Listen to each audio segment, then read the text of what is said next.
Mutual ફંડ્સમાં રોકાણ કરો કે સીધું શેરમાં? બંનેમાંથી કોઈ એક પસંદ કરો. મ્યુચ્યુઅલ ફંડ્સમાં મારા પૈસા અને રોકાણનું રિટર્ન ફંડ મેનેજરની આવડત અને માર્કેટની વોલેટિલિટી પર નિર્ભર રહેશે, અને સ્ટોક્સમાં સારા શેર પસંદ કરવાનું ટેન્શન રહેશે. તો તમે ETF પસંદ કરો. એ શું છે? ETF એટલે એક્સચેન્જ ટ્રેડેડ ફંડ. સરળ શબ્દોમાં કહીએ તો કોઈ એક સેક્ટરના શેરોનું ઝુમખું, જેમાં તમે સિંગલ સ્ટોકમાં નહીં પરંતુ ઇન્ડેક્સમાં સામેલ શેરોના બંચમાં રોકાણ કરી શકો છો. જેમ કે તમે ઓટો સેક્ટરના શેરમાં રોકાણ કરવા માંગો છો, ઓટો સેક્ટરના ETFમાં રોકાણ કરી શકો છો. નિફ્ટી ઓટો સેક્ટર ઇન્ડેક્સને ટ્રેક કરતાની સાથે તેમાં સામેલ તમામ કંપનીમાં એક્સપોઝર આપે છે.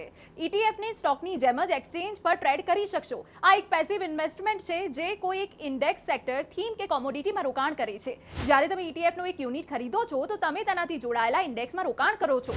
જે લોકો સ્ટોક માર્કેટમાં ડાયરેક્ટ રોકાણ કરવાથી ડરે છે પરંતુ બજારની તેજીનો ફાયદો ઉઠાવવા માંગે છે, તેના માટે ETF રોકાણ એક સારો વિકલ્પ બની શકે છે. મ્યુચ્યુઅલ ફંડ રોકાણ બજારના જોખમને આધીન છે. યોજના સંબંધિત તમામ દસ્તાવેજો ધ્યાનથી વાંચો.